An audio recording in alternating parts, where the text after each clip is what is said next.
Polisi sudah menetapkan 2 tersangka terkait tewasnya Albar Mahdi atau AM, santri Pondok Modern Darussalam Gontor yang dianiaya. Kedua tersangka adalah santri senior di pondok pesantren tersebut.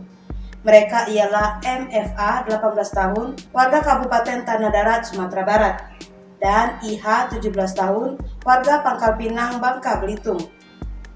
Ibu korban, Soimah, mengaku lega pasca ditetapkannya kedua pelaku sebagai tersangka, bahwa dirinya mengaku ingin memeluk pelaku tanpa berkata dan hanya ingin menangis. Alhamdulillah sedikit lega dengan ditetapkannya 2 tersangka, kata Soimah. Ia berharap pihak kepolisian bisa mendalami penyebab kematian anaknya dan diusut sampai tuntas.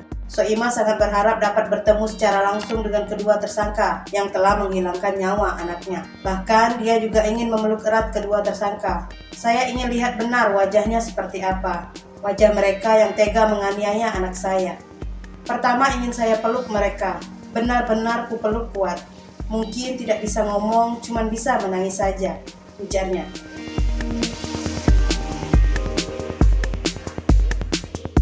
Dua santri Pondok Pesantren Modern Darussalam Gontor atau Pesantren Gontor berinisial MFA 18 tahun dan IH 17 tahun sudah ditetapkan oleh penyidik Satreskrim Kepolisian Resort Ponorogo sebagai tersangka yang menyebabkan meninggalnya AM 17 tahun juga santri Gontor. Polisi juga menguraikan kronologi penganiayaan dari awal hingga akhir. Direktur Reserse Kriminal Umum Kepolisian Daerah Jawa Timur, Komisaris Besar Polisi Totok Suharyanto menjelaskan, kasus itu berawal dari adanya kegiatan perkemahan pramuka di Desa Campursari, Kecamatan Sambit, Ponorogo, Jawa Timur.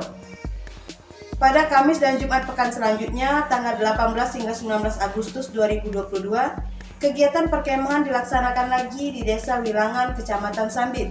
Selanjutnya pada hari Sabtu tanggal 20 Agustus 2022, yaitu pengembalian dan pengecekan perlengkapan. Keesokan harinya, AM, RM, dan NS menerima surat panggilan dari tersangka MFA selaku Ketua 1 Perlengkapan agar menghadap ke MFA dan IH pada Senin 22 Agustus 2022. Mereka diminta menghadap di Gedung 17 Agustus, lantai 3 Gedung Pesantren Gontor. AM dan kawan-kawan pun menghadap dan mengklarifikasi soal perlengkapan yang hilang dan rusak. Di lokasi, kedua tersangka kemudian melakukan penindakan terhadap AM, RM, dan NS. Tersangka IH memukul dengan menggunakan patahan tongkat pramuka ke bagian kaki dan melakukan pukulan tangan kosong ke bagian dada. Sedangkan tersangka MFA memberi hukuman dengan cara menendang ke bagian dada.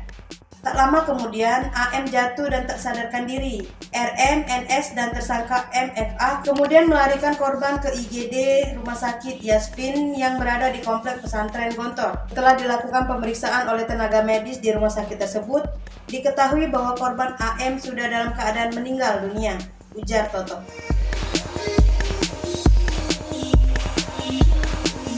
Wakil Gubernur Sumsel Haji Mawardi Yahya mendampingi Menteri Energi dan Sumber Daya Mineral atau ESDM Arifin Tasrif meresmikan pembangkitan listrik tenaga panas bumi atau PLTP Rantau Dedap tahap 1 dengan kapasitas 91,2 MW bertempat di Jakabaring Convention Center Rabu 14 September 2022. Wagub Sumsel Mawardi Yahya dalam sambutannya mengucapkan rasa syukur dengan telah diresmikannya PLTP Rantau Dedap tahap 1.